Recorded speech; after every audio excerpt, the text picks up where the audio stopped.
What if you grew up in a belief system that told you everything around you was an illusion? What if you were told everything that happened to you, from being sick to stubbing a toe to being bullied at school, was your fault for not knowing the truth? What if you were denied even the most basic health care, from pain pills to checkups to vaccinations? How do you unravel yourself from this belief system? And what happens when you do?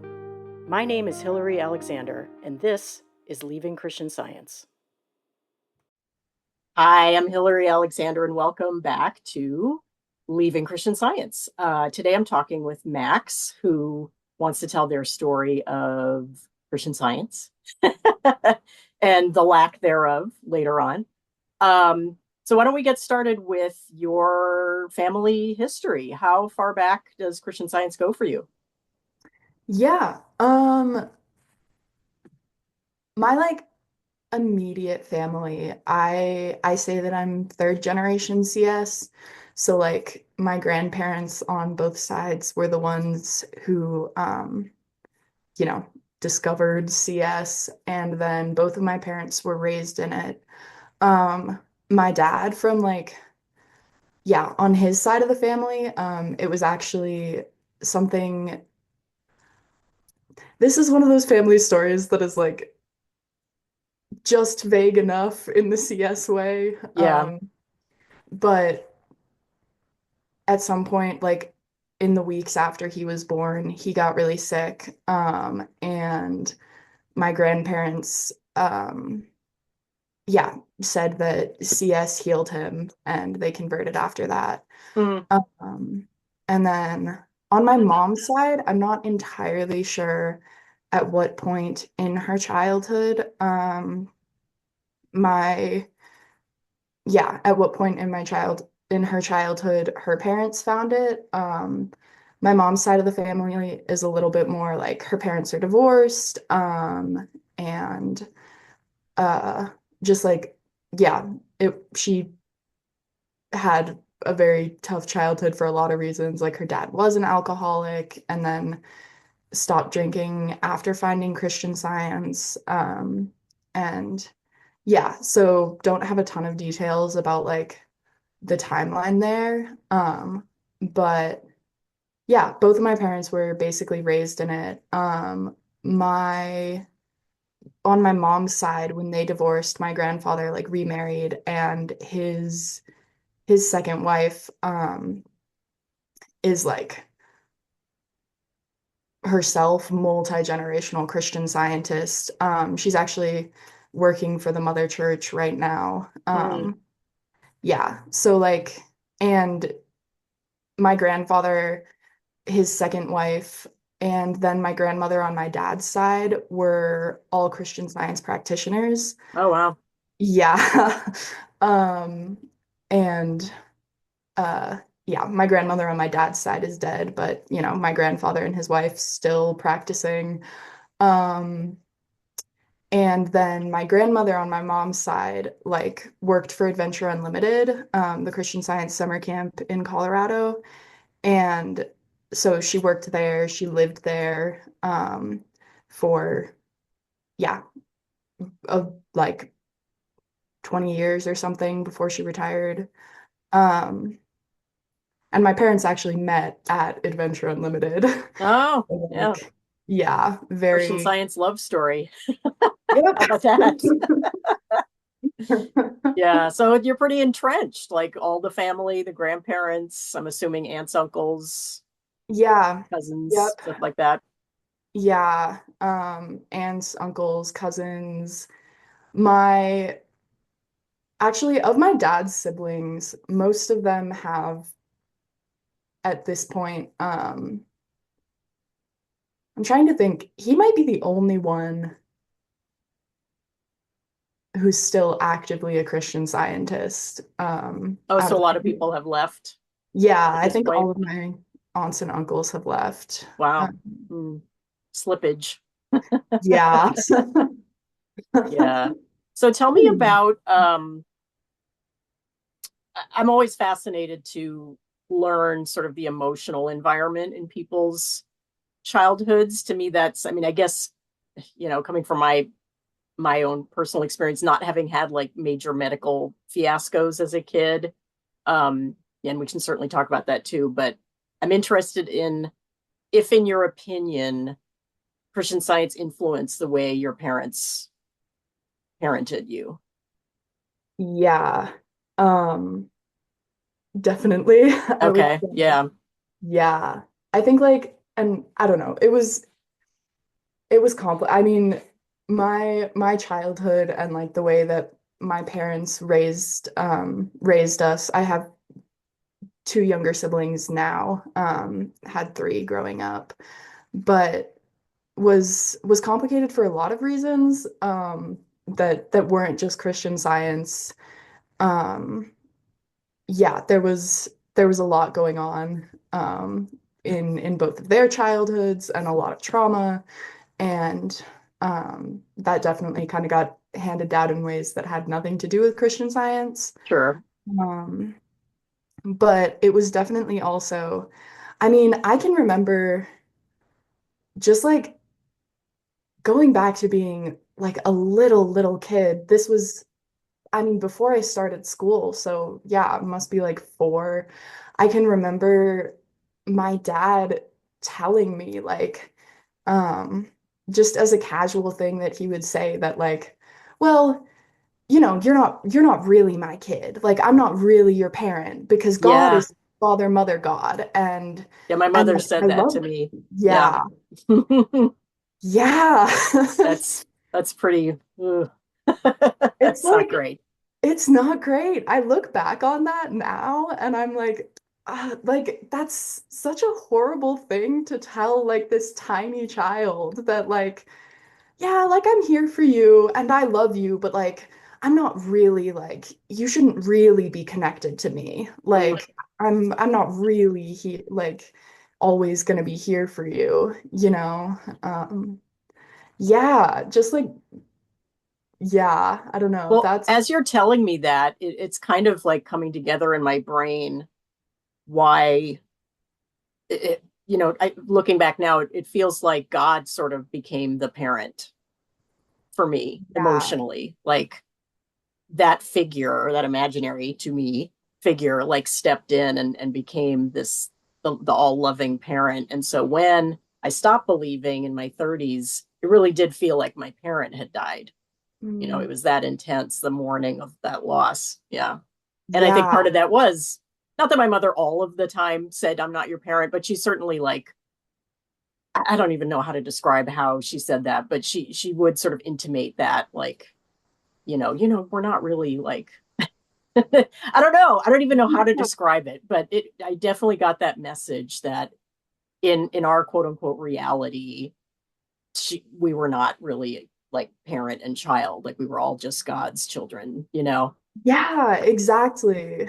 And like that like yeah, it really is it's so hard to describe and to like figure out exactly what it was that was giving me that message. But something about the like, like, well, this is material and like this part of it isn't real. So like don't get invested and don't get attached Yeah. to any of these people. Don't be Like, attached. Yeah. yeah, yeah. Which is obviously horrible because like kids need attachment. Like that's the whole way that humans survive is Yeah. by connecting ourselves to other people, especially when you're a kid. And yeah, yeah. So just having that completely, yeah, yeah. It's it's so It's heavy. yeah, So yeah. did you feel like, I'm going to guess too, that if you came to them with emotional issues or problems, that they would kind of Christian Science like gaslight you out of them? I don't want to put words in your mouth, but you know. Yeah. No, absolutely. It was, I mean, my dad to this day will be like any emotional situation, anything, he's like, well, feelings aren't real. Feelings aren't real, Mm. and you just have to think about it differently. Um, and like, yeah, yeah, I can like very clearly remember at the point I was in like 5th grade and I was upset about um my grandfather had died, and Mm. I like went to my dad to talk about it the one time and like just got such a CS like, I know that you feel this right now, but like it isn't real and you just need to accept the truth. And like I can remember that moment of, all of me, all of 10 years old being like, okay, like I can't cry in front of my parents. Like I Yeah. just can never do this again. Yeah, because you're not going to get what you need. What's the point? Yeah. Yeah. Yeah, it's interesting with the grandparents dying, which, happens to kids a lot. Yeah. I've told this story here before, but my grandmother died when I was sort of a young teenager, and she was my mother's mother. And that was my first like big death experience. Yeah. And it was a big deal, like it is for everybody. And yeah, my mother, I mean, being a good Christian Scientist, her way of dealing with it was it's not really real. It didn't really happen. She's not really dead. She was never really alive. Like just all Yeah. this silliness. And I remember even then being like, well, we're still never going to see her again. So Exactly. this is all philosophical and that's fine, but it doesn't change the fact that I miss her and she's gone. It doesn't Yeah. help. It just doesn't help. Yeah. No, that's so, yeah, that like they're still gone and I still miss them is so, yeah, yeah, that I felt exactly the same, like facing that first like Christian Science death. I mean, I Yeah. totally understand. I mean, every religion and philosophy on earth since the beginning of time has had at least some segment of it that seeks to negate negative feelings. Yeah. And I understand that impulse. I mean, God, if I could just never feel sad or angry, that would be amazing. But it's just not how we're wired. And I definitely felt, I mean, I think some people are just better at suppressing feelings than I was. Like some people really can just be dead inside and just Yeah. do that. But as I was a very sensitive, emotional child, like I just could not follow the Christian Science, demand of just being this sort of flatlined, everything's great. I just couldn't do it. And I remember, like I've said this here before too, but if I could sum up one word that sums up how I felt as a child, it would be frustrated. I just felt so frustrated because people wouldn't listen to me. And by people, I mean my mother. Yeah. She just wouldn't listen to me. She just wouldn't hear me. Just like every time I came to her with something that I needed comfort or advice or commiseration, I was just being shut down all the time with Christian Science. And I would get so angry. Yeah. Yeah. Just the constant like, well, it's not real. Like, it's not real, right? As if that makes it better. It's Yeah. so frustrating. Yeah. Yeah. Well, I'm sorry you went through that too. And where was your mother in this? Was she similar or? Um, two, it was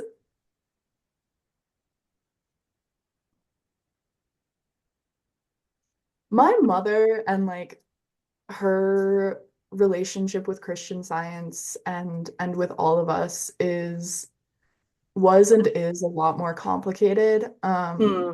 She's like fully left Christian Science. Oh, wow.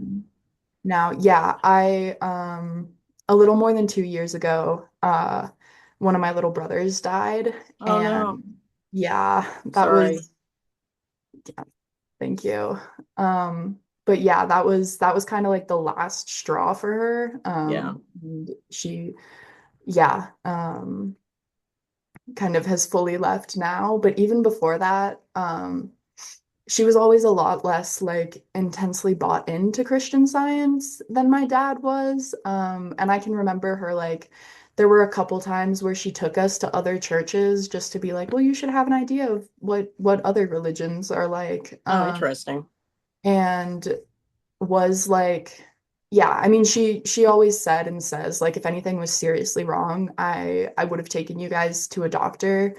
And like to her credit, she did. There were a couple points where like, um, yeah, I mean, one time I like tore my intercostal muscle, which is the one right over your ribs, Mm. and Like I could barely breathe. And she took me to the ER against my dad's wishes. She was like, no, Mm, we're going to the ER, like we're doing this.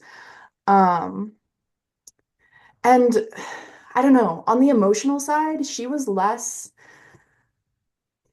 like directly invalidating. Like she was very much like, okay, like I hear you. But then she also, I think from what I understand now, like she was just trying so hard to make Christian Science work. Because, like, I mean, my dad was all in on it. Her parents were practitioners and like working for Christian Science organizations. And like she had, yeah, I mean, she was raised in it too. Um, and so she was like really trying to make it work. And so like I could tell her my problems more than I could my dad. And I could see that like, she would be really impacted and like be really upset and like want to make things better. But kind of the only tools that she had to do that were Christian Science. So like I would go to her and have like a little bit of the validation, but the ultimate answer would still be, well, and go get your books or go get your lesson and yeah. like give yourself a treatment about this. Well, I haven't heard that phrase in a while. Give yourself a treatment. Go make a demonstration. Yep. Well, Yeah. I'm Yeah. glad you had at least one person who was sort of halfway there at normal reactions to your Yeah. childhood complaints. Yeah. Yeah. It definitely was. Yeah. I am very grateful like that my mom was less in it than my dad. It yeah. Yeah. Yeah, it must have been, again, I'm just speculating here, but I wonder what it was like for her because you said like she was trying to make it work. And you wonder what like doubts were swirling for her Yeah. and the pressure of being married to this person who's super into it and how do we, you know, co-parent with this sort of dissonance going on. Yeah. That's really hard. Yeah. Yeah. I wonder about that a lot. Like I look back on it and because yeah, I mean some of the things that happened and like the stories that she's told me as I've gotten older about like yeah, just these terrible moments that were happening for her like connected to Christian Science. Mm, Yeah, like I don't know. I just yeah, I do really feel for her in that like yeah, that like being stuck in something and it being your whole world and not knowing how to leave it. Yeah, yeah. so you mentioned that you did get medical care when you really needed it. Yeah. Was it sort of a just an emergency kind of situation where you still like didn't take pain pills, but you would go to the ER if you broke a rib sort of thing or tore a Yeah, muscle? that Was it that kind of was situation? yeah, that was exactly it. Like if it was really emergency, then my mom would kind of put her foot down and take us to the ER. But yeah, no pain pills, no. I mean, I have this like very it has to be funny because otherwise it's just sad. But like in high school, I ran track, and during one of my races, I sprained an ankle and like fell off the track, and like they had me on a stretcher and they were carrying me over, and they were like, okay, like we're gonna give you some ibuprofen. It's gonna help with the swelling. It's gonna help with the pain. And my dad like ran up and he was yelling, "You can't pump my kid full of drugs." And it was like, okay, like it's two ibuprofen. Like Yeah. relax. But yeah, very much like opposed to that. Very, I didn't get vaccinated. Yeah. I Um, didn't either. yeah. That's also a kind of um my dad like works in software and his company has an office in India. And there was an opportunity when I was like 13 for our whole family to like go over there and stay for kind of 6 months with him. Which was super cool. And I'm like super grateful that I had that experience. But leading up to it, there's all the recommended like vaccinations that you're supposed to get if you're traveling out of the country. And my parents were like, decided not to do it. And then, we came back and they were all telling this story about how it was this great demonstration. Like, we didn't get the vaccinations, nobody got sick. And then a couple years later, I was working as a dishwasher in a retirement home, and part of that I had to get tested for tuberculosis. Um, and it turns out that I have latent tuberculosis, which Wow. like I almost certainly got in India because it's a huge percentage of the population there. Like it just, yeah. And it's like, oh, so it wasn't a demonstration. I did get this disease. It just hasn't like been activated. That's Like, crazy. So I've never even heard of that. What does that mean? That it can just kind of pop up at any point? Can you get rid of it at this point? Like what happens? yeah, it's basically just like the virus is just latent in my body, and it'll activate like typically if there's another severe like respiratory stress or respiratory infection. Jeez. Yeah, and there's like a course of medications you can take. It's over the course of like 3 months or something to totally eliminate it. And yeah, I haven't done that. That's kind of I mean, that is also very much CS connected. Like that's still something where I'm like, oh, I don't know. That seems like a lot. Yeah. Um, Or I'll do that later. yeah, exactly. It's like a very easy, yeah. I've just That's been so letting it slide. that's so fascinating that you bring up India because I went to India in my late 30s just on a tour, and I was out of CS at this point, well out of it, but I still had not gotten any vaccines because it was that thing of like, well, I'll do it later. I just, blah, blah, blah, blah, blah. I just couldn't deal. And I was scared and whatever. I Yeah. wasn't against it. I just was procrastinating. Yep. And I went to India, did get like the stomach thing that everyone got. Like I got really sick, but that I don't think that was anything out of the ordinary that a vaccine would have helped, honestly. But I remember coming back and I ended up getting vaccinated when I had my first son, which was like a year or two later. I got all the vaccines. And I remember afterwards thinking, I really put myself in danger and Yeah. everyone else. I could have picked up something there and brought it home on the plane. And I mean, that was really foolish. I should not have done that. And I feel Yeah. really guilty about it now. I mean, hopefully it was all fine. Maybe I have latent TB. I don't know. But yeah, I remember thinking like this was really dumb.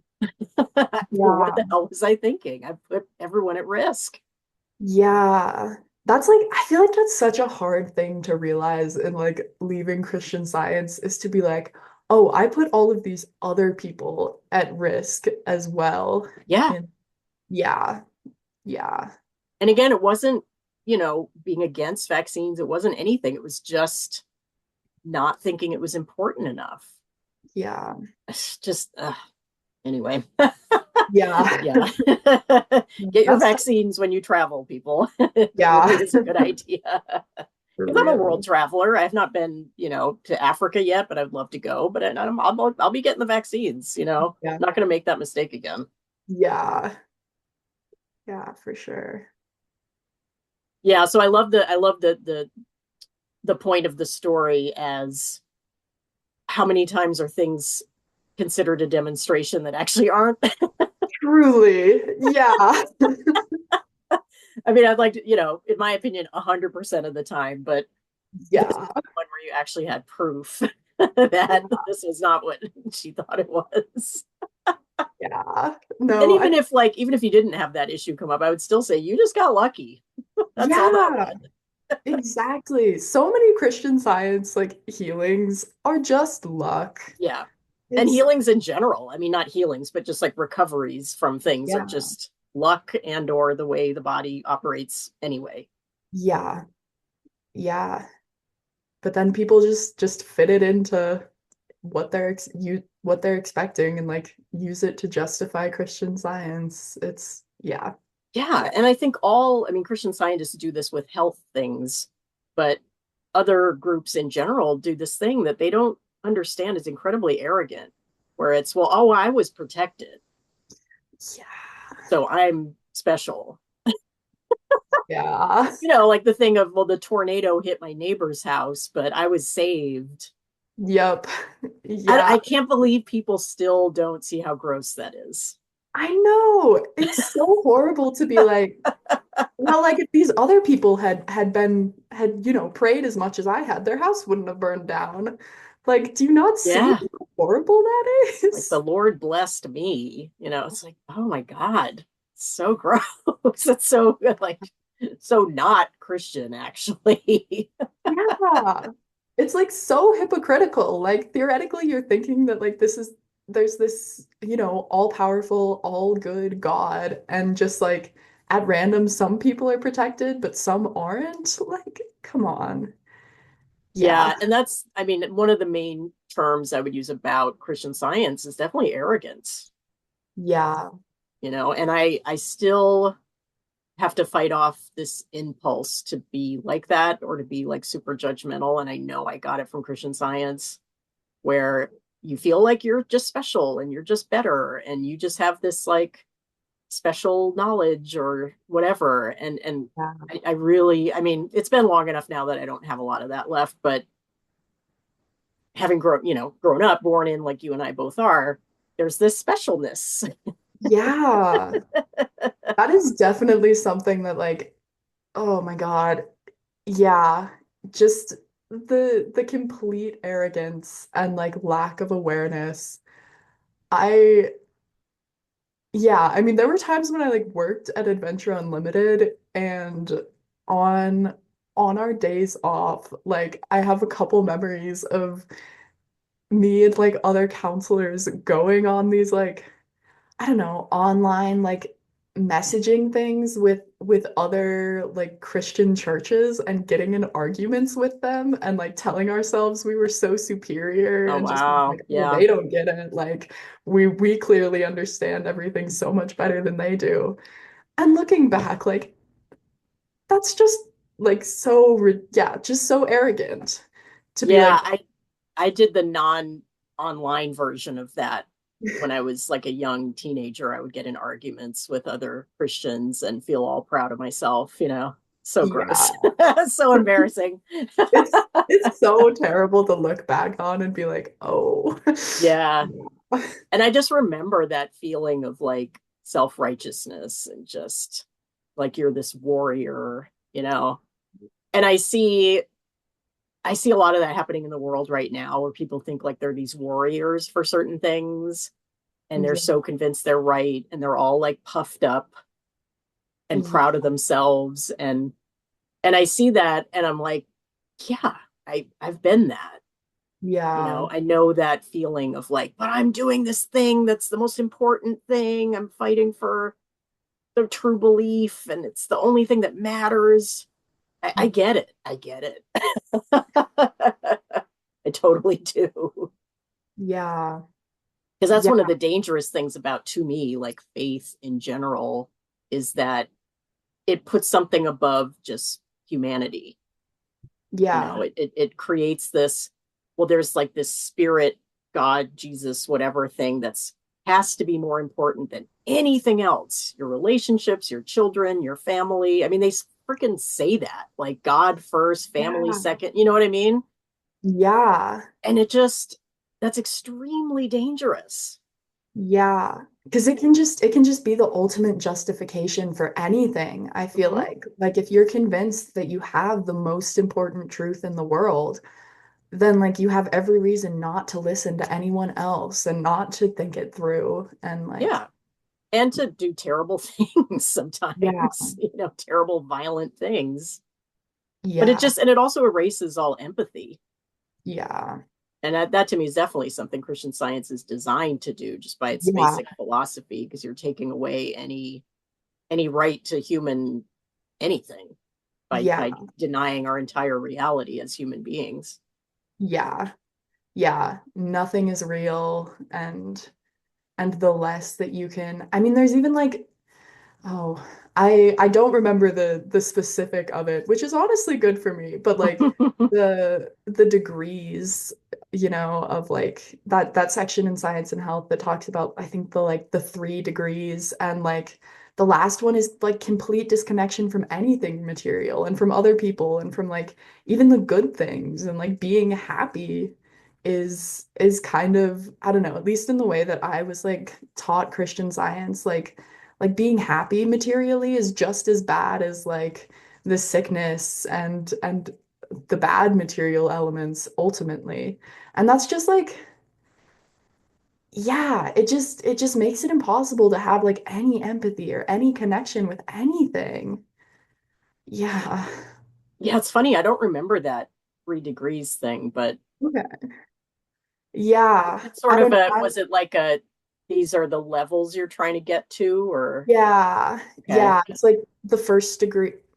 Actually, I don't even remember which order it goes in. But yeah, it's like the levels of spiritual understanding. Okay. Yeah. Yeah. Yeah. Erase everything. Complete Yeah. annihilation is what we're aiming for. It's like, okay. Yeah. I mean, it's Yeah. interesting because my mother, she had been in something called macrobiotics previous to Great. Christian Science, which, is now, I think it's more just sort of like a healthy eating thing. But at the time, and maybe now too, there was a whole philosophy, religion around it. And that's one of the things they did also was there were these degrees, and for them it was about like eliminating things out of your diet because it's all diet based. And like she would tell us like level 7 was like only brown rice, you're just eating brown rice. And like that was this goal that macrobiotics were trying to get to, and she was one of them. And she said that, yeah, I got to level 7 once, and I just felt totally high. Oh God. And I was like, yeah, because you had no nutrients. Uh, That's why you felt high. your brain You is were, starving. yeah, you were malnourished. That's why. Oh no. But I could see how, having come from that, like Christian Science was you know, an easy step because again, and again, like a lot of groups and religions have this where it's like these are the steps towards enlightenment, or Yeah. whatever they, nirvana or whatever they want to call it. They're like always these steps, and they seem to almost always involve shedding of human things and Yeah. attachments.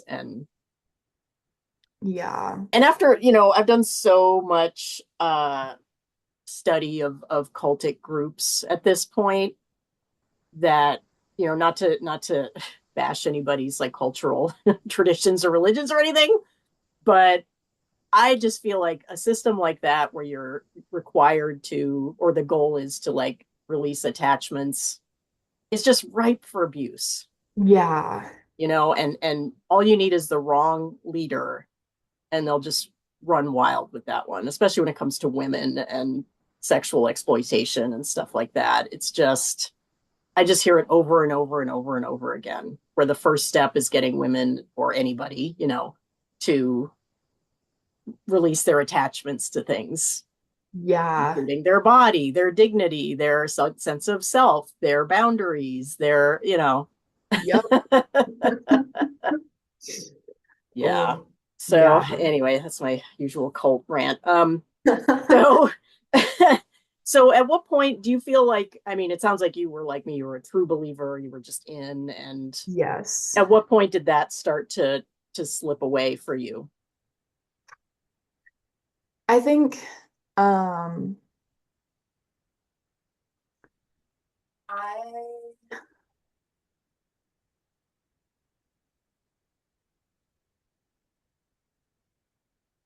it started I started to like really seriously like question and have doubts when I was like 14, 15, when I got into high school. And then I would just, yeah, I mean, I was ping-ponging back and forth of this like I have these doubts, like, no, I'm gonna go all the way back in, and like I just need to like get back into Christian Science, and like it all makes sense. I just need to study more. We just need to try harder. Yeah, just need to try harder. I just need to Yeah. pray better. Yep. Yeah, and so I kind of did that from like 14 to 18. And then I like left my parents. I graduated high school, I left my parents' house, I went to college, and I was like, okay, like I'm gonna stop going to church. I'm like, I don't really believe in this thing anymore. And but I was still like working at Adventure Unlimited, because it was kind of like the only job I'd ever had. And a huge part of my community. So I like kept going back there.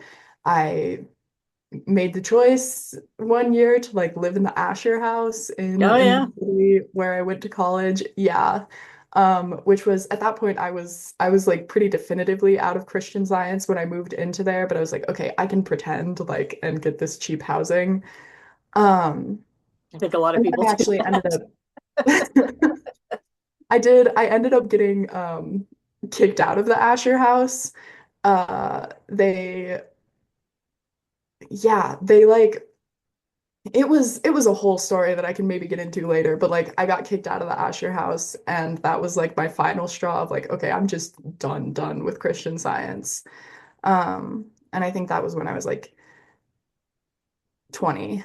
Um, but yeah, going back, I guess, to the questioning, yeah, that like really started um when I was in high school, starting to have those doubts. Um, and like for yeah, I don't know, for a whole huge list of reasons. Like I yeah, I don't know, kind of the first one, which is funny, in hindsight, like that it was such a small thing, was I like as I was going through puberty, had a super bad, just started getting like super bad migraines. And like the ocular migraines where I wouldn't be able to see, like my Mm. vision would black out, I'd be throwing up. Ugh, so awful. Yeah. And like obviously I wasn't telling anyone what was going on because I was trying to be a good Christian Scientist. And I would be sitting in classes like fully half of my vision just gone and be like, okay, like I just need to make it through this and then I can go home and like lie down and it'll be okay. Um Mm. But yeah, so I like was having these horrible headaches. And then at one point, my mom, who I later learned also gets pretty bad migraines, snuck me some ibuprofen. And it worked. Like the headache was gone in like 30 minutes. And that was the first kind of moment I had of like, okay, I have been trying so hard with Christian Science, with this like the horrible thing and suffering so much. And then like this went away so quickly with this just the easiest medical solution. And like, yeah, so that happened, and that kind of started, yeah, really started some doubts off for me. I also, um, around the same time when I was in high school, I started like struggling pretty severely with my mental health. And yeah, was was really depressed, was really anxious. I developed a pretty severe self-harm problem. Mm. Um, and my parents' response to all of this was just sending me to a practitioner. And, she'd just talk at me for, I guess, an hour a week. And she'd give me like the Christian Science assignments. She'd be like, go look at this and like pray with this. And it just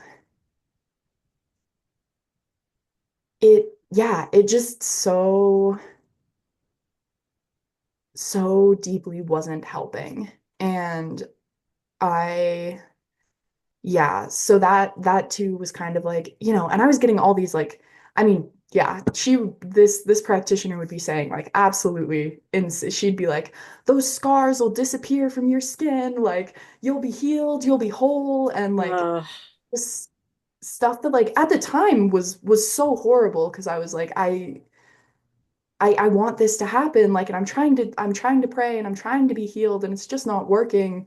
And I felt so guilty. Um, but like looking back on it, the things that she was saying were like absolutely insane. And like the promises that, yeah, that she was making, and just the like, I don't know, the response to the struggles that I was having with mental health, just being the like, well, it's not real. Like, yeah, is was possibly just the worst possible response that I could have gotten. yeah. Um, and So I, invalidating. yeah, yeah.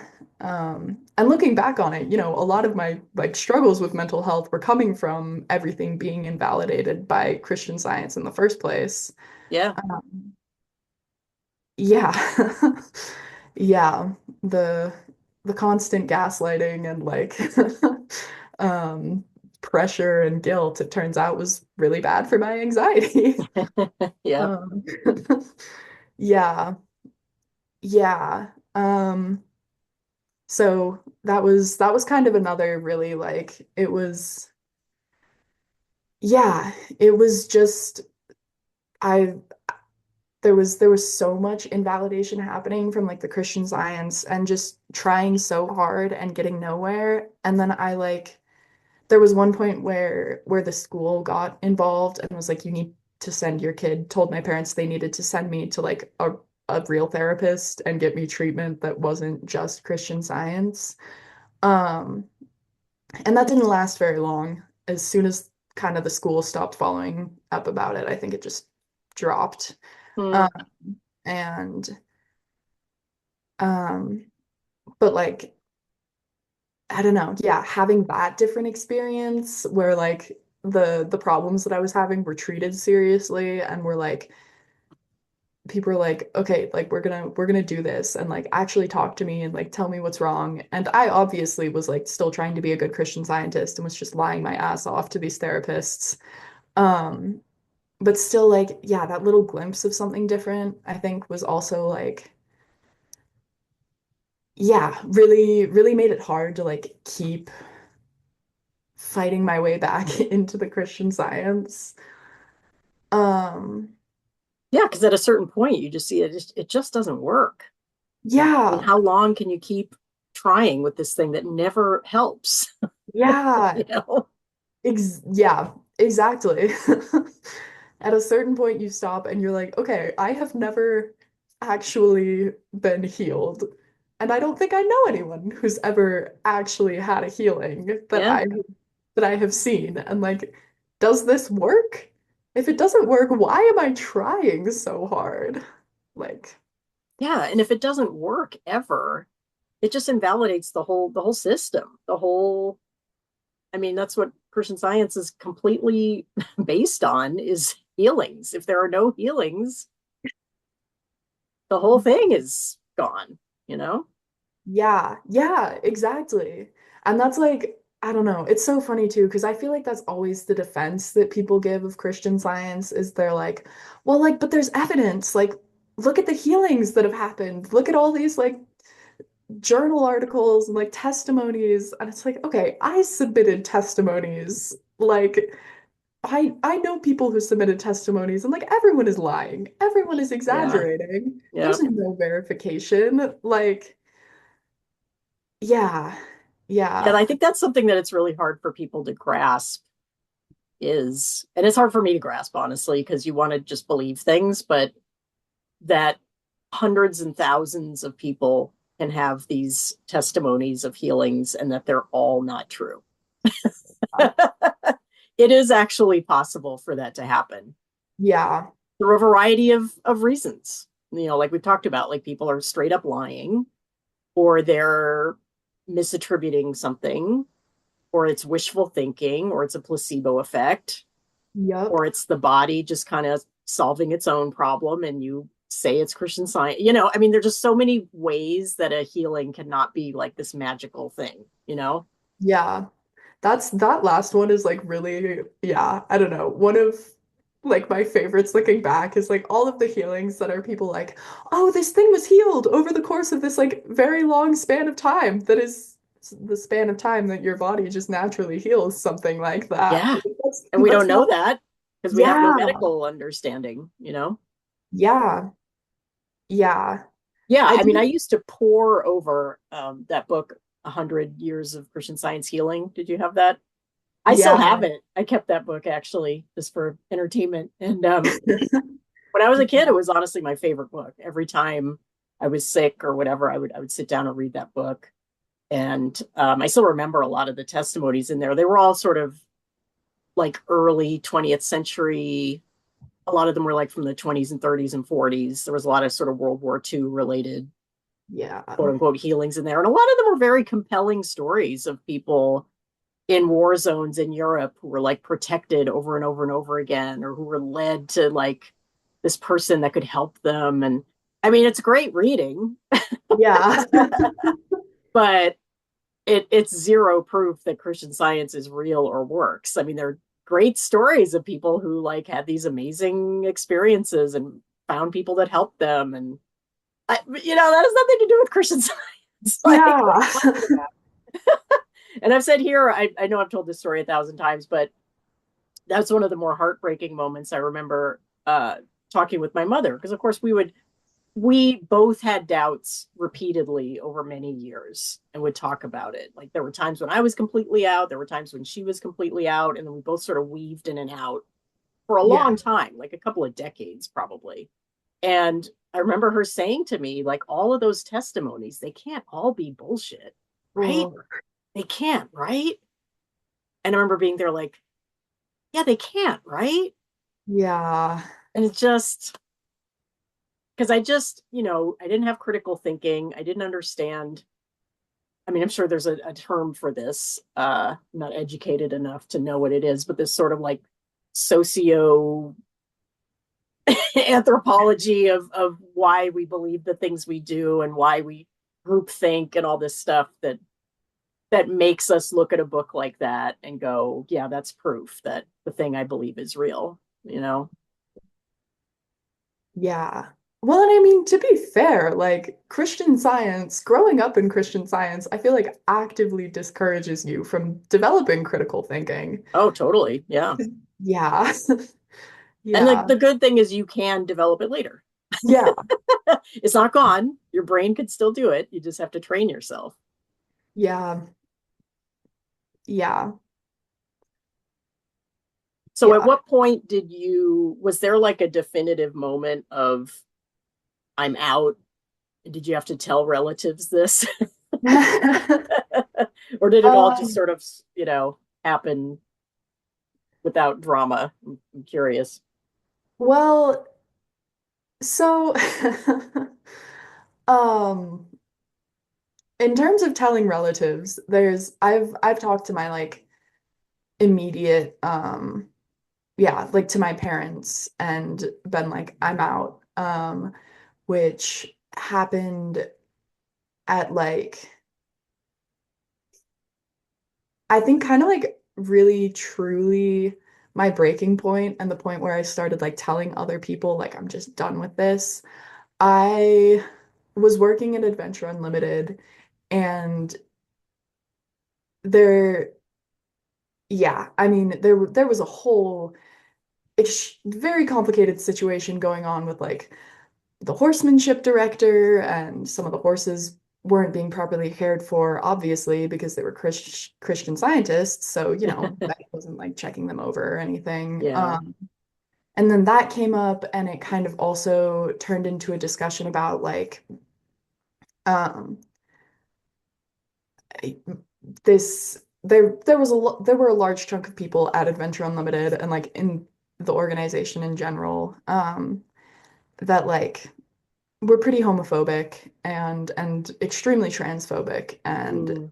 there there were kind of a growing number of like LGBTQ staff, just and like people in my generation, And so that started coming up in these conversations as well. And I ended up getting way more involved in this than I should have. In retrospect, like I was 19, I should not have been the like front of this push for change in this place. But so all of this was going on, and from my perspective, it was like very genuinely, I was like, I see these problems. I want this to be better. Like I care about the horses. I care about the staff. Like I am queer. At the time, I wasn't out as like gender queer. I was just like, yeah, I'm gay, and like all of my thoughts about gender were in a big box that I wasn't touching. Um, but which was very CS of me. Yeah. Yeah, but so yeah, I was just like genuinely trying to make this better. And the response that I got was being accused of mental malpractice. Oh, They were wow. like, you aren't seeing these horses as perfect. You aren't seeing them as spiritual. You and your negative thoughts about these other people at this camp, like it's your fault. It's your fault that these things are happening. You are mentally malpracticing this organization. Wow. And I yeah, and then so I left. I was like hands off, like I'm done. This is ridiculous. It is not my fault that these horses are dying. It's the fault of you not taking them to the vet. Like that was kind of my final straw. Sure. And and then a few months later, the horsemanship director of which this was like legitimately very sad. Fell off of a horse and was rushed to a Christian Science nursing facility where um, he, yeah, he ultimately ended up dying. Wow. And again, I got accused of mental malpractice. And like, I'm No. sure there are people out there to this day who think that it's my fault that this man died. Ugh, And that's so dark. Jeez. yeah, it's it was a really horrible, like really intense experience for me. But I mean, it was also like, I don't know. I I'm not grateful for it exactly, especially not that like that this man died. Like I fully think he could have lived so much longer. I even feel like given that he survived a week like after falling off this horse in the Christian Science nursing home, like not getting care, I'm sure that like had he gone to a hospital, they could have, yeah, there's something that could have been done for him, like given that Yeah. span of time. Um, and yeah, that one is, yeah, like just absolutely unnecessary Christian Science tragedy. Um, but it also was, I don't know, it was kind of a very like, because even before that, I had been going back and forth on the like, do I go back to this? Like, am I just wrong? Do I just need to have more faith? And that was kind of a final experience was just so clearly like, okay, like this is all ridiculous and it's all like this isn't about like it made it so obvious to me, I think, that Christian Science wasn't really about like spirituality. It's about like control and Yeah. shame and guilt. And like that's where so much of it is coming from. Um, and having that like aimed at me so clearly in a situation where I was like, okay, like I know that I am not at fault. And I know that like I just wanted like I was just trying to help here. And yeah, I don't know. The amount of like blame that I got for that, I think made it really clear to me that like Christian Science is built on nothing and just like leads people into this, yeah, yeah, just such horrible toxic places. Yeah. Toxic is a good word for that. I'm really glad you told that story because one of the things we haven't talked enough about on here, I don't think, is like that incredibly dark side of Christian Science called mental malpractice, in Yeah, which they really believe that people can harm each other with their thoughts. yeah. Like, really, really believe that. And it It's leads to situations like this where somebody tragically dies and someone else is blamed for it. And yeah. that's serious. That's serious stuff. Yeah. And it's like, I don't know. I feel like before it happened to me, it was so easy for me. And I think maybe in part this was like deliberate by, practitioners and like the church and Sunday school teachers who were maybe aware that like it's a hard sell. Like mental malpractice is not a good look for the church that like Yeah. we believe this or any of the things that Mary Baker Eddy like did related to this. Um so I feel like it was so minimized for me. And then all of a sudden I was getting accused of it and I was like, "Oh, people like seriously believe this." And yeah, it's just such a like horrible, I don't know. Like I can't imagine living believing that. Like you must just be so afraid Yeah. all the Paranoid, time. you know? Yeah. I mean, I know other cultures believe things like that too, where like, someone could put the evil eye on you or whatever, that kind of stuff. So it's not unique to us, but it's really dark. I mean, that is 100% what ended my relationship with my mother. She was sick and I had told her that I didn't believe anymore and she decided that she couldn't be Oh, around me because I would she didn't use the words, but this is what it was she was afraid of my mental malpractice. And that yeah. was it. That ended our whole relationship right there. She was afraid of being around me because she thought I would malpractice on her. That is that is so horrible. I'm so Yeah. sorry. And I'm Yeah. sure I'm not the only one. I mean, again, like Christian Science doesn't have official disfellowship or shunning or anything like that, but it does have this where you make everybody afraid of each other. And so if somebody doesn't toe the line in the belief system, suddenly they're the other. Yeah. And in my Yeah. mother's case, it was, I can't be physically around you or, because if you're near me, then you'll do this to me. So Well, it is shunning. yeah. It's not called that, but that's what it is. Yeah. And like, I don't know. There's part of it too that like, I mean, this is kind of a recent situation with my grandmother on my mom's side who is still alive, who has been having some medical issues and like at first didn't want to tell anyone because it's that thought of like, if people are thinking about it, like it'll make it worse. It'll make it And a quote unquote reality. yeah, yes. Yep, that's Yeah, 100%. You that's don't the name one. things, you don't name diseases because it'll make it real. Yeah. Yeah. Which is like, I don't know. I look back on that too, and I feel like that makes it so much worse in so many cases to just have this like vague sense that like something is wrong, but I'm not gonna figure out what specifically it is, and I'm not gonna name it because like that would be giving it power. As if it doesn't give it so much more power to just be like living in fear of this like thing that you have no idea what it is, and you're just doing your best to ignore it.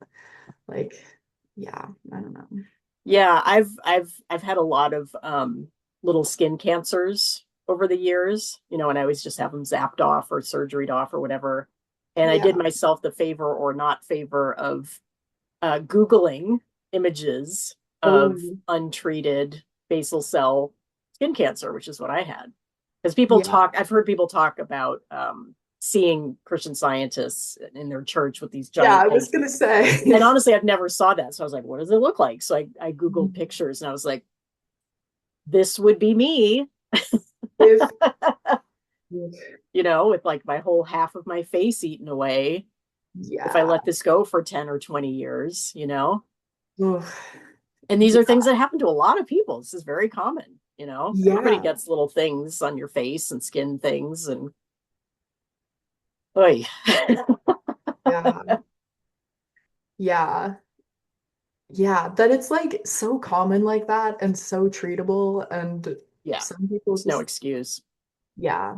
But I can see how it's especially insidious when Christian Scientists are struggling with mental health issues, Yeah. you know, because it's not something manifesting itself physically. There's this whole other element to it that really gets screwed, you know? Yeah. Yeah. That was definitely something that like that I struggled a lot with because like yeah, it felt so much like I should just be able to do the Christian Science thing and be like there's nothing wrong here because there was yeah, I mean there was just absolutely yeah, like even less, I don't know. I feel like sometimes with physical injuries, even now, it's easier for me to be like, oh, there's this like physical thing that I can point to, like there's proof, right? Like I know that this is real. But yeah, with the mental health stuff, when there's already like and I think just in general, like in society, there is a very strong strain of like, well, this isn't like there's no proof, like it's all in your head. And then Sure. Christian Science just takes that to a whole nother level. And yeah, that was definitely a really just a really I mean, yeah, I honestly like truly don't even remember most of like what practitioners were saying to me or like what how I was trying to pray. I just remember, yeah, like feeling so guilty Yeah. anytime I was doing badly. And so, yeah, yeah, it just like so dismissed for it.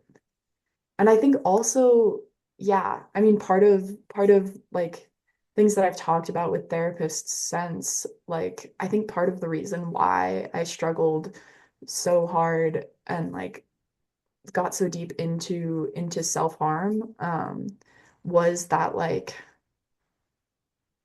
that desire to have like some form of proof for this thing that like that I was struggling and I like really genuinely needed help and all I was getting was this like there's nothing wrong. There's nothing wrong with you.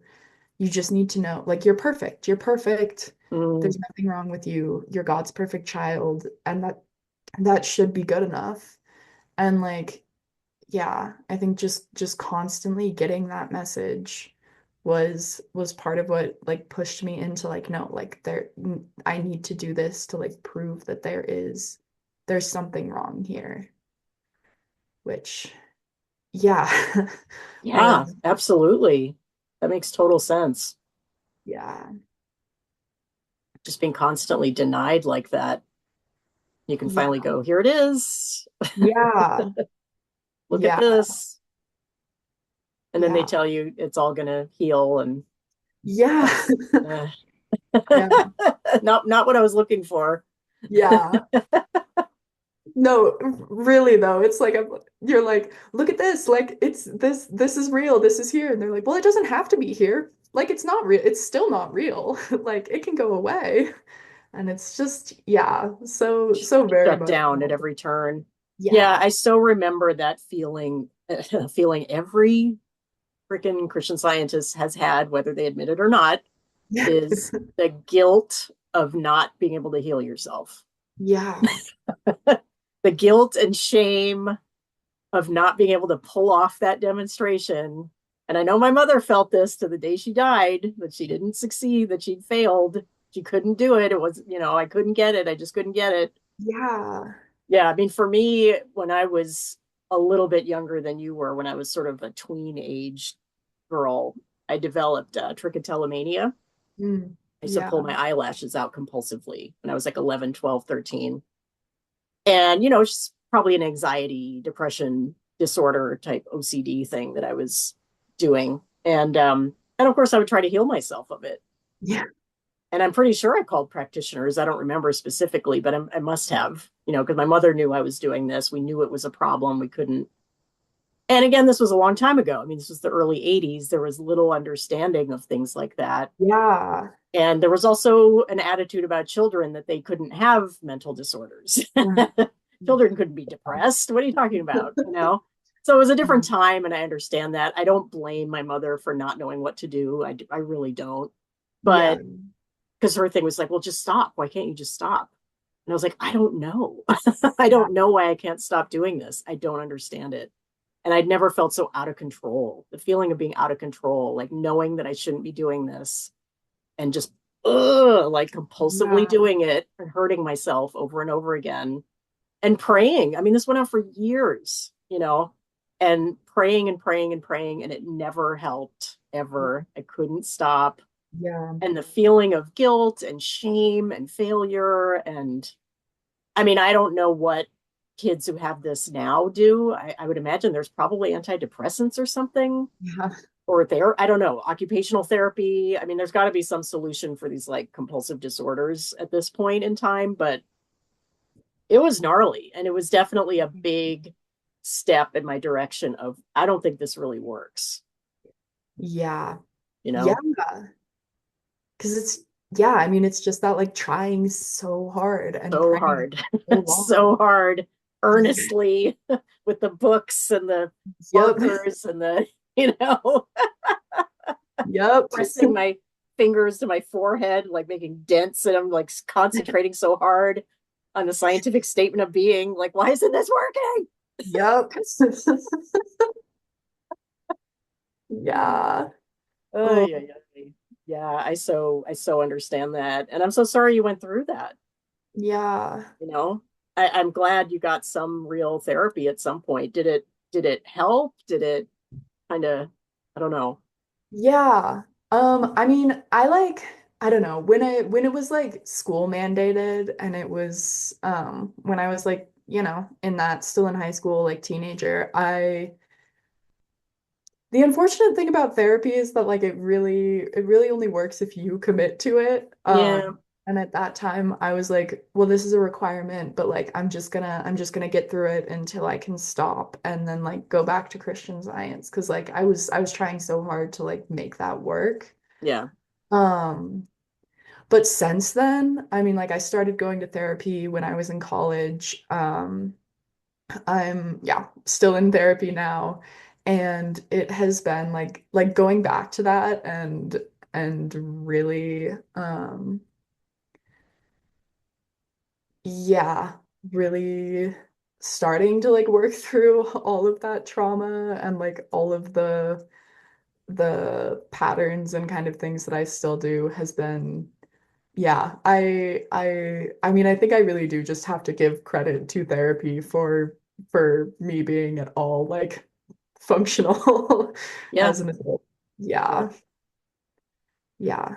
So for Yeah, I sure. always in our Facebook group, people will occasionally post these sort of self-care memes and things about how to cope with anxiety and depression, and they're very simplistic, but they're right. They're Yeah. actually helpful. And every time I feel like I say the same comment over and over again, like, boy, I wish I had this on my refrigerator when I was a kid.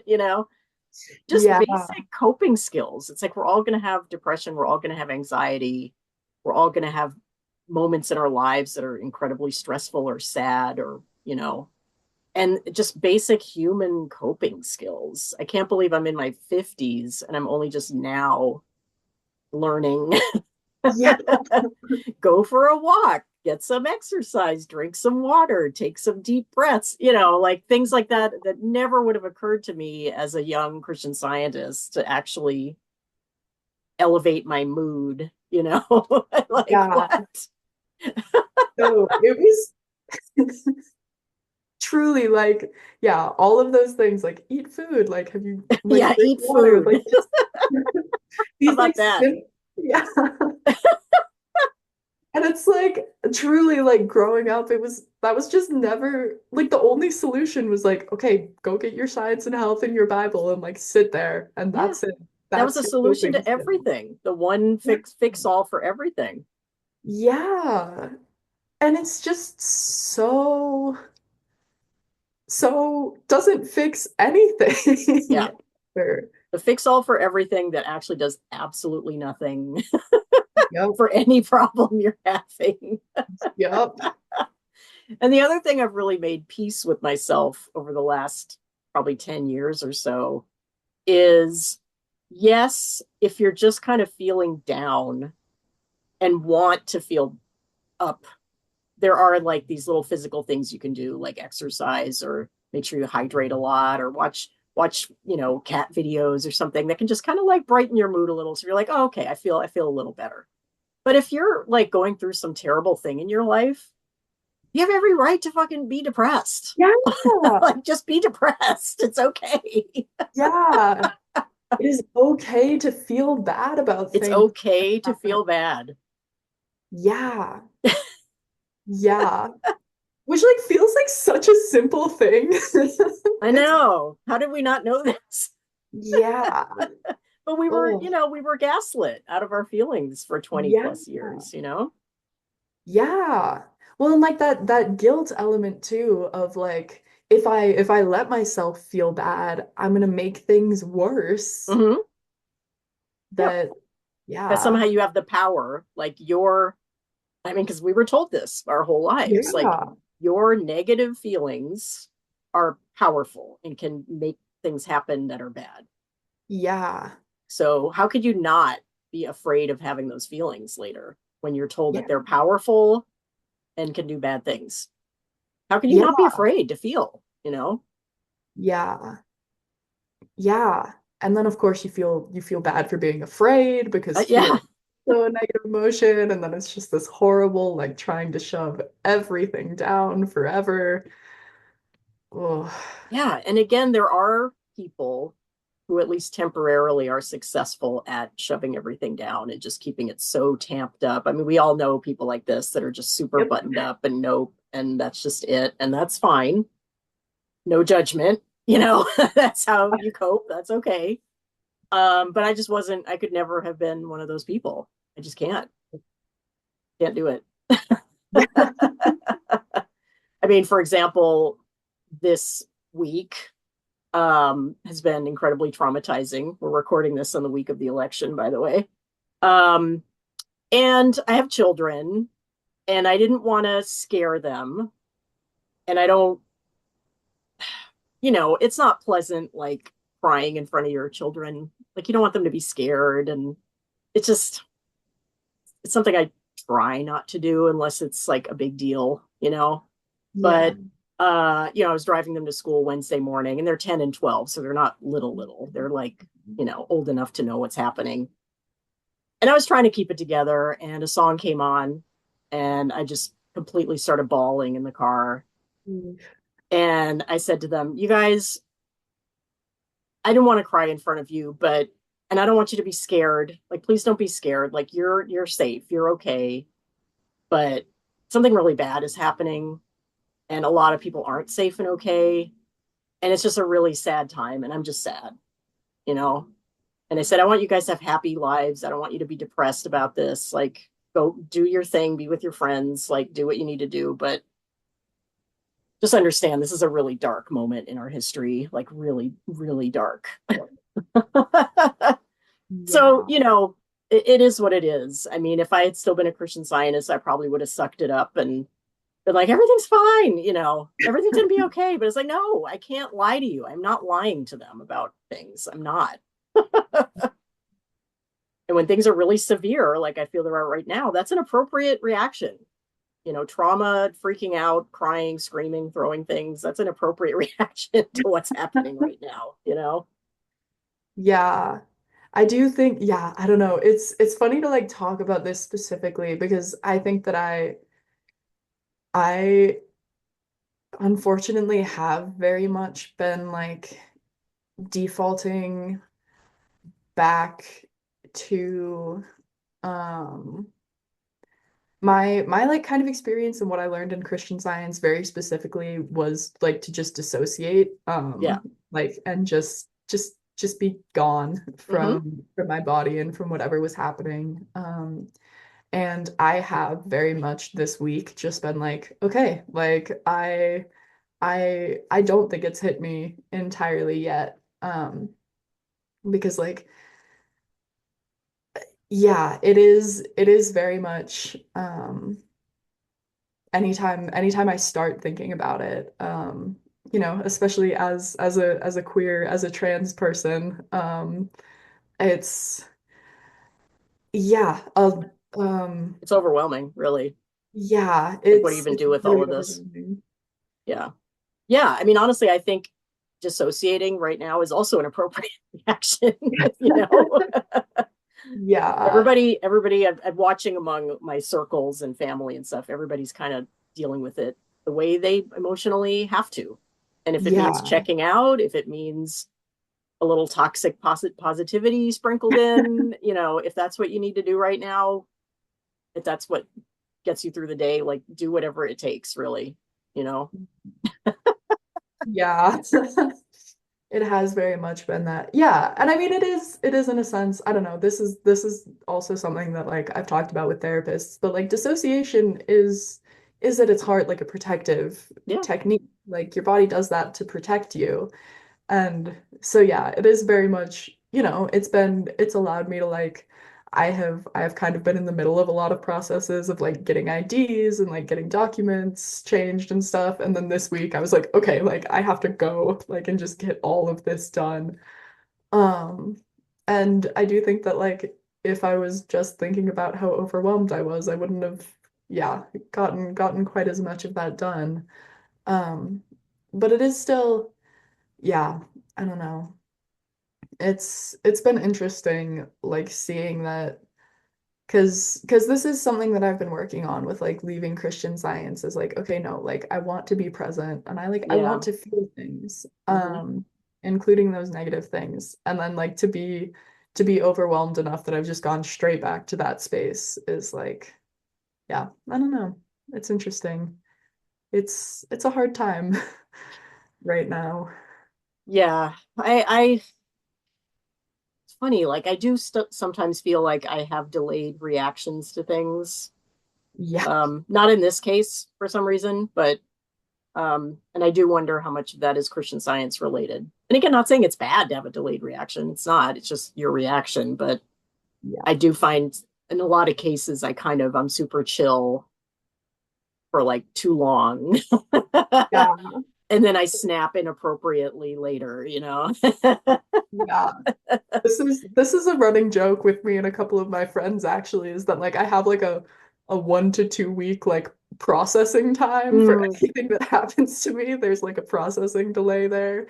And then like a week and a half later, I'm like, oh whoa, that thing that just happened to me. And everyone's like, yes, we were waiting for you to get there. yeah. We've all been here just waiting. Yeah, I definitely wonder if that's CS related. I feel like it could be because if our default is always just to immediately shut the thing down, kind of Yeah, makes sense.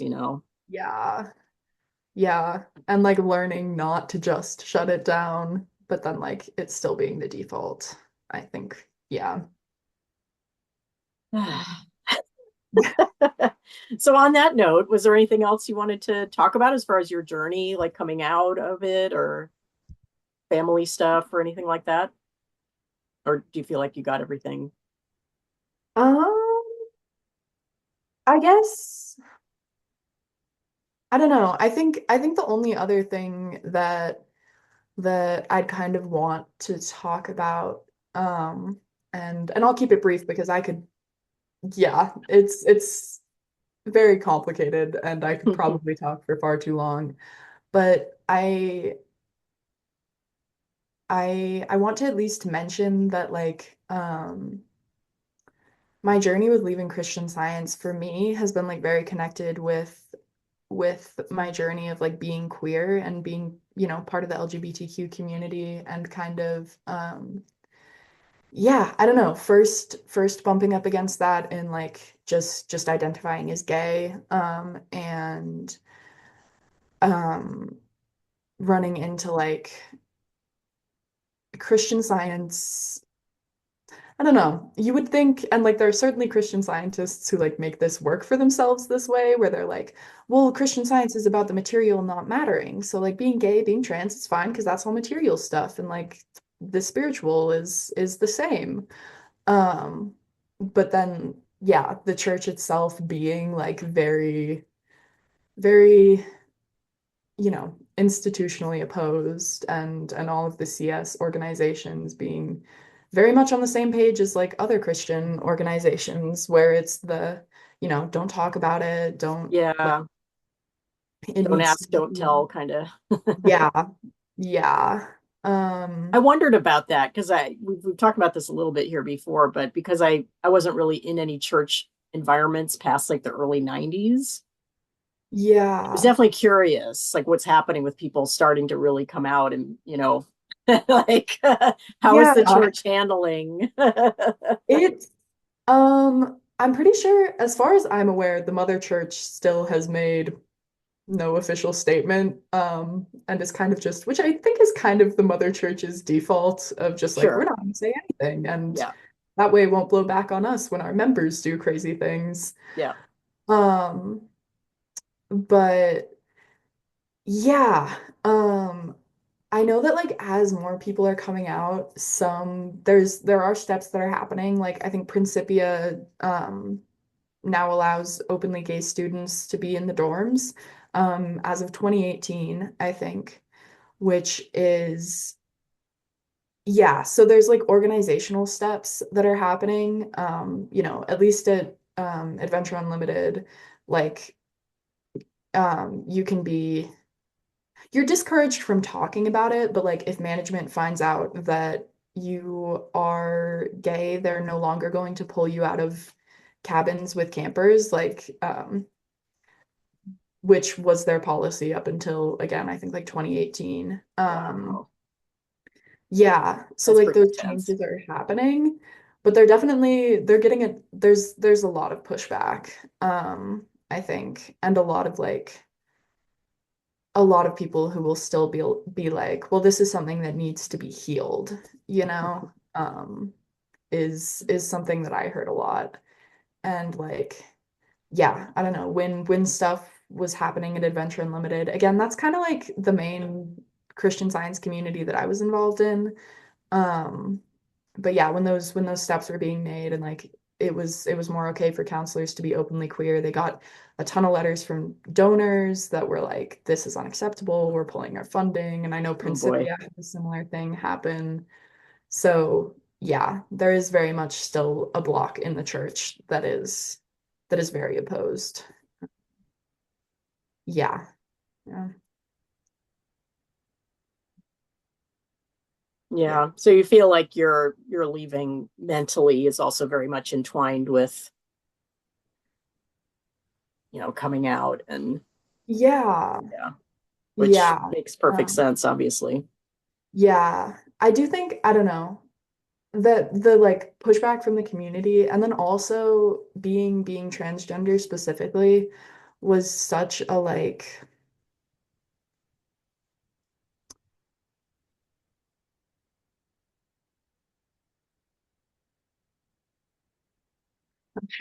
like required me to be like connected with my body in a way, Mm, like to identify, that like, okay, like I've had this vague feeling that like something is wrong, and which looking back was like the term that kind of trans people use is gender dysphoria, is that feeling of like um kind of the negative feelings that come from not lining up with the gender that you were assigned at birth.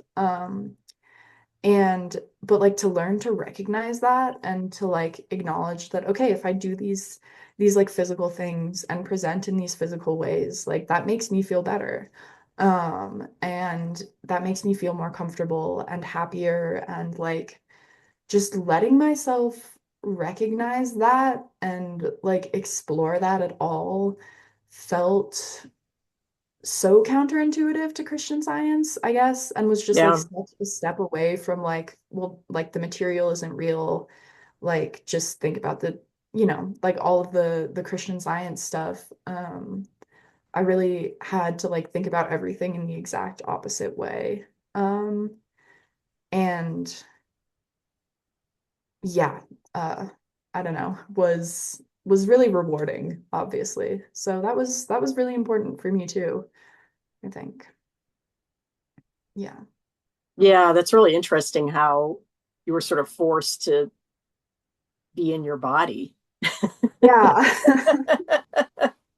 and understand that, yeah, the physical does actually matter.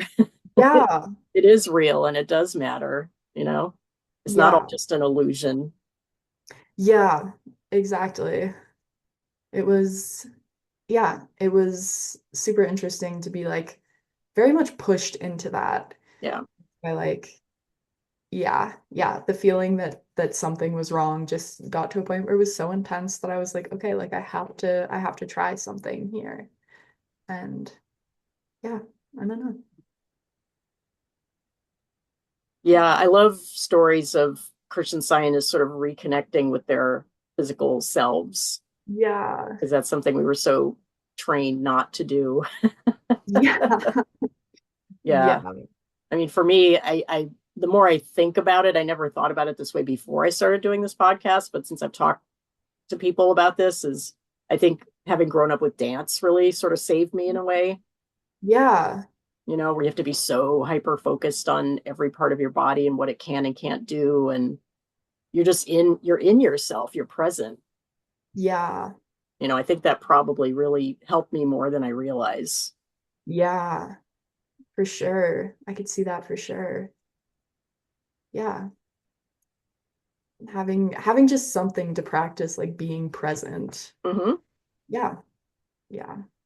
Yeah, I love these concepts of grounding and being present. And again, super new to me, like in the Yeah. last probably 10 or less years. Yeah. And I find all of these concepts very, very helpful. Yeah. Yeah. And I mean, like, I will say, I do think that I'm very lucky in a sense, like being of the generation that I am, and that like I had access to the internet, and like those concepts were just so much more available, I guess, and Yeah. just in the general like cultural consciousness. I think that definitely made it like a lot easier for me to realize that like that there was an option other than Christian Science, and like start learning those things way younger than I think a lot of previous generations got a chance to. Yes. Yeah, exactly. Yeah. Because when I was probably your age, I'm guessing, we still didn't even have an internet. Yeah. And the internet certainly was not what it is today. Yeah. How much longer would it take before there was social media, before there was TikTok, before there was all these things that are full of terrible information, but also little nuggets of like really awesome information that you wouldn't have been able to get to otherwise. Yeah. I mean, Yeah. just the mental health resources are incredible. Yeah. It's great. I love that young people have that option, and well, all of us do now, but I love that you can sort of start your life with these things, Yeah. instead of ending it with them like me. Yeah. Yeah. I mean, I remember when the internet first started becoming like a major thing in people's lives, and it was around the same time that I was getting out of Christian Science, and I rather naively thought that it would be the death of like all religion. That hasn't exactly happened, but definitely, I mean, you know, magical belief stuff is on a, I mean, as far as like established older religions, is definitely on a major decline. So I Yeah. have to think that the internet has some, you know, part in that. Just access to information, access to things contrary to what you've been told. Yeah. I listen to this podcast called Mormon Stories, and Mm. it's all people, I mean, not all, it's partially people talking about leaving. And a lot of, the internet is a huge factor. They found this article or they found this debunking thing, and it just blew their minds because they never even heard of the. the classic Yeah. stories. I'm like, yeah, I mean, that's, if the internet has any good in it, that's one of them. Access to positive information. Yeah. No, that was for sure. Yeah, that was a huge part of my leaving Christian Science also was like, I just went on Google and I was like, okay, like I'm gonna try and find things out about Christian Science. And then from there I got to like I started with the John Dittamore biography of Mary Baker Eddy was like the first one that popped up for me. And it is an absolute brick of a book. Like it's it is not the easiest of reads. But yeah, that was very much like or like finding information about the child cases. Oh yeah. All of that like being accessible. Yeah, Yeah, that I had gotten um uh Father, Mother, God, and what's the other one? I can't even think right now. The two big like Christian Science debunking books. yeah. And and whenever I read them both obviously, and it really sold, again, another nail in the coffin, as it were, to my belief in Christian Science. And whenever I would have those doubts of like, well, maybe there's something to it, maybe it's really, as you do, I Yep. would go back and read about the child cases. And that would Yeah. be the thing that would kick me right out and be like, nope, I'm out. Because it's just so incredibly painful reading those stories, and so relatable, because like all the mental gymnastics these parents went through, all of the feelings of failure, all of that is something that you're like, yeah, I Yeah. experienced that. So it was that, all of that was very helpful in making me just be like, okay, done, done, done. Yeah. Yeah. Yeah. So information, very helpful. It turns out. Yeah. Yeah. All right. Well, was anything else? Any other Um, points or things? I don't think so. Okay. Great. Well, I've really, really enjoyed this conversation. This is Yeah. kind of a good salve this week. Yeah. Little connection, a little humanity. Yeah. For sure. Yeah. Definitely. A little Yeah. Definitely kindness. for me. Yeah. Yeah. So, all right. Well, thank you so much for sharing with us your story, your Yeah. journey, and let's all just be kind to each other. Yeah. About that. Yeah. Yeah. No. Thank you so much for like truly the fact that this podcast exists and like that you hold space for people to tell their stories like this and like yeah, it's listening to it has been so helpful for me and like starting to, really unpack everything that happened to me with Christian Science and that like I still do because of it. And so yeah, it's been I'm so grateful that you do this and really a privilege to talk to you. So Well, thank thank you you. so much. Thank you. Thanks for listening to Leaving Christian Science. Disclaimer: I'm not an expert, I'm not a historian, I'm not a therapist, I'm just an ordinary, imperfect human who had the misfortune of being born into Christian Science. The views and opinions expressed in this podcast are those of the guests and do not necessarily represent those of the host. This podcast is for informational purposes only and is not intended to replace professional, medical, legal, or psychiatric advice.